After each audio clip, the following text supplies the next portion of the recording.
అంటే ఈ లోకంలో మనము బాటసారులము. ఈ లోకంలో మనము బాటసారులము. రెండు రకాల మార్గాలు ఈ లోకంలో ఉంటూ ఉన్నాయి. ఒకటి చీకటి సంబంధమైనటువంటి మార్గము, రెండు వెలుగు సంబంధమైన మార్గము. చీకటి సంబంధమైనటువంటి మార్గము అది ప్రభుని ఎరుగక లోకమును, లోక ఆశలను, లోక సంబంధమైన వాటిని ప్రేమించి మోహించి వాటి వెంబడి నడుచుచు పతనమునకు పోయేటువంటి మార్గము. వెలుగు సంబంధమైనటువంటి మార్గము ఏది అంటే ప్రభు అయిన క్రీస్తును తమ సొంత రక్షకునిగా ఎరిగి పాపమును, లోకమును, లోక ఆశలను విడిచి ప్రభు కొరకు పరార్పణముగా బ్రతుకుతున్నటువంటి జీవితము.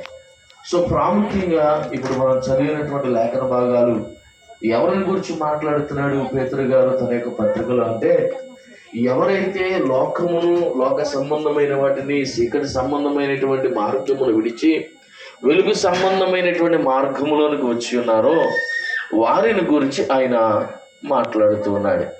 వెలుగు సంబంధులుగా ఎలాగూ జీవించాలి, వెలుగు సంబంధులుగా మన ప్రయాణము ఎలాగుండాలి, వెలుగు సంబంధులుగా మన సాక్ష్యము ఎలాగూ ఉండాలి, వెలుగు సంబంధులుగా దేవుడు మనకు అనుగ్రహించిన ఆధిక్యతలలో మనము ఏ రీతిగా జీవిస్తూ ఉన్నాము, ఎటువంటి జీవితాన్ని మనం జీవిస్తూ ఉన్నాము.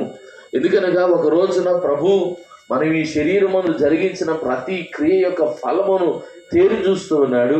ఆయన తీర్పులోనికి తీసుకుని వచ్చినప్పుడు మనం శరీరము ద్వారా జరిగించిన ప్రతి కార్యమును వెలుగులోనికి ఆయన తీసుకుని వస్తూ ఉన్నాడు.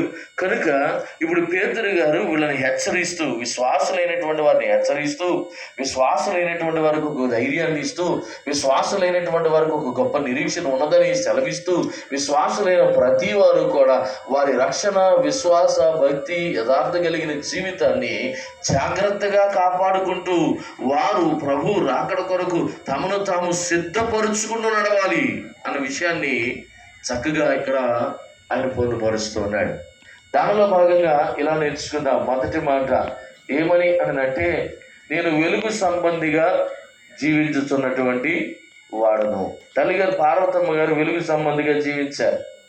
లోక సంబంధమైన జీవితం వారి గురించి విన్నది తక్కువ. ఎందుకు అంటే, వారి గురించి నేను ఎవరు చెప్పినా ఆవిడ భక్తిని గురించి, దేవుని మీద ఆవిడ ఆనుకున్న దాని గురించి, కుటుంబము రక్షింపబడాలి అని ఆమె పదే పదే చేసిన ప్రార్థన గురించి నేను విన్నాను. ఆవిడ సజీవురాలుగా ఉన్నప్పుడు ఒక 2-3 సార్లు నేను వారిని కలవడం జరిగింది. మీరు నమ్మరు ప్రియులారా, ఆవిడ చాలా బలహీనతో ఉన్నారు. అప్పటికే చాలా బలహీనతో ఉన్నారు. ఆవిడ నేను ఎక్కడికి వెళ్ళిపోతానని చేయబట్టేసుకుంది. ఆవిడ గట్టిగా నా చేయబట్టేసుకొని ఆవిడ నన్ను అడిగిందల్లా ఒకటే, ఏంటంటే నేను బాగైతే లేచి నడవగలిగితే మందిరానికి వచ్చేస్తా. మీరు నమ్మరు, నిజంగా ఆవిడ చెప్పిన మాట అది. నేను బాగా లేచి నడవగలిగితే అయ్యా నేను మందిరానికి వచ్చేస్తా. రెండో మాట ఆవిడ నాతో చెప్పింది ఏంటంటే, నా కుటుంబం బాగుండాలి, వాళ్ళు రక్షింపబడాలి. కుటుంబంలో ఏ చిన్న చిన్న సమస్యలు ఉన్నాయని చెప్పలేదు కానీ ఆవిడ నాకు ఒక మాట అంది. ఏమనంటే, కుటుంబంలో ఉన్న సమస్యలన్నీ తీర్చబడి కుటుంబము చక్కగా ఐక్యతతో చక్కగా దేవుని ఎరుగుతూ రక్షణ అనుభవాలు కలిగిన వాళ్ళుగా రక్షింపబడిన స్థితిలో నా కుటుంబము ఉండాలి. నా దేవి గారు తల్లిగారు జ్ఞాపకం చేసిన మనవడిని పెంచింది ఆవిడ. మనవడిని ఆవిడ పెంచింది. పదే పదే చెప్తూ ఉండేది వాడి గురించి. అమ్మ చాలా సమయం మంది నేను వెళ్తానమ్మా, మధ్యాహ్నం భోజనం టైం అయిపోయేది నాకు ఇక్కడికి వచ్చినప్పుడు. అమ్మ చాలా సమయం నేను వెళ్తానంటే వదిలేది కాదు. ఆవిడకున్నటువంటి ప్రేమ, లేకుంటే దేవుని పట్ల ఉన్నటువంటి ఆసక్తి, దైవికంగా నీతి మార్గమున దేవుని అనుసరించి నడుస్తున్న ఆ వెలుగు సంబంధమైనటువంటి జీవితంలో దేవుని మీద ఆమెకున్నటువంటి ఆ తపన ఏదైతే ఉందో, ఆ తృష్ణ ఏదైతే ఉందో అది ఆమె జీవితంలో చూడగలుగుతూ ఉన్నాం. ఆవిడ లోక సంబంధంగా ఆలోచన చేయాల. ఆమె ఆలోచనలన్నీ కూడా ఆత్మీయంగాను, దైవికంగాను, దైవ గుణాతిశయములను కలిగినట్టుగా గాను నేను రక్షింపబడ్డాను. నాతో పాటు నా కుటుంబము రక్షింపబడాలి, నా బిడ్డలు రక్షింపబడాలి, నా తర్వాత తరములు వారు రక్షింపబడాలి. నేను ఎలాగో వెలుగు మార్గంలో నడుచుచున్నానో లోకమును, లోక సంబంధమైన వాటిని, లోక ఆశలను విడిచిపెట్టి ప్రభువు కొరకు సమర్పణ కలిగిన జీవితాన్ని కలిగి జీవిస్తూ ఉన్నాను. అదే రీతిగా నా బిడ్డలు సైతము జీవించాలి. నిజంగా మంచి తలంపు అది. నేటి తర క్రైస్తవ విశ్వాసుల్లో చాలా అరుదుగా ఈ ఆశ కనపడుతూ ఉంటారు.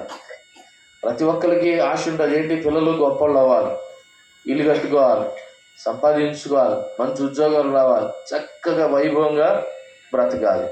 కానీ వీటన్నిటితో పాటు ప్రతి క్రైస్తవ విశ్వాసికి ఉండవలసిన ప్రాముఖ్యమైనటువంటి ఆశ ఏంటో తెలుసా? నా బిడ్డలు రక్షింపబడాలి, నా బిడ్డలు మంచి విశ్వాసులుగా ఉండాలి. ఇంజనీర్లు అవ్వాలనుకునే తప్పులేదు, లాయర్లు అవ్వాలనుకునే తప్పులేదు, డాక్టర్లు అవ్వాలనుకునే తప్పులేదు, పెద్ద పెద్ద పోస్టులు వాళ్ళు సంపాదించుకొని మంచి జాబుల్లో సెటిల్ అవ్వాలని కోరుకోండి, అస్సలు తప్పులేదు. వీటితో పాటుగా ప్రాముఖ్యంగా ఉండవలసిన ఒక మంచి కోరిక ఏంటి అని అంటే, నా పిల్లలు మంచి విశ్వాసులుగా ఉండాలి. ఆ కోరిక పార్వతమ్మ గారి జీవితంలో చూశాం. ఇప్పుడు లేదా ఇక్కడ అంటున్నాడు పేతురు గారు ఏమనంటే, మీరు వెలుగు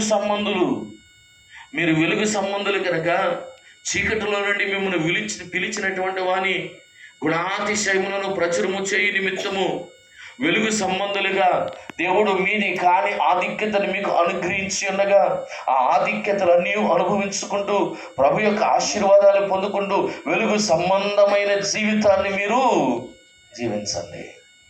వెలుగు సంబంధమైన జీవితం అది మన విశ్వాస జీవితానికి మంచి సాక్ష్యాన్ని తీసుకుని వస్తుంది. ఎందుకంటే ఆ సాక్ష్యము చాలా ప్రాముఖ్యమైనటువంటిది. ఆ సాక్ష్యము లేకపోతే, ఆ సాక్ష్యమే కానీ మనం సంపాదించుకోలేకపోతే, ఆ సాక్ష్యమే కానీ మనం నిలబెట్టుకోలేకపోతే ఈ లోకంలో ఎంత గొప్ప జీవితాన్ని జీవించినా అది వ్యర్థం కలిగిపోతుంది. మంచి ఉదాహరణ మనకి ఎవరు? ధనవంతుడు లాజరు. బాగా తెలుసు కదా మనకి స్టోరీ. ధనవంతుడు లాజరు. ధనవంతుడు ఎంత గొప్ప జీవితాన్ని జీవించాడంటే ఆయన ఎక్కడికి వెళ్ళినా ఏ చోట ఉన్నా ఆహా ఓహో అని తాళాలే వెనకాల. ఎందుకనంటే డబ్బు ఉన్నవాడు పొగడకపోతే ఊరుకోరు కదా. ఎక్కడికి వెళ్ళినా ఆయనకి పొగడతలే, ఎక్కడికి వెళ్ళినా ఆయనకి సన్మానాలు, ఎక్కడికి వెళ్ళినా ఆయనకి జై జై భజంత్రీలే మోగుతూ ఉన్నాయి. కానీ ఆయన జీవితం మాత్రం ఎలా ఉంది అని అంటే దేవుని భయం లేదు.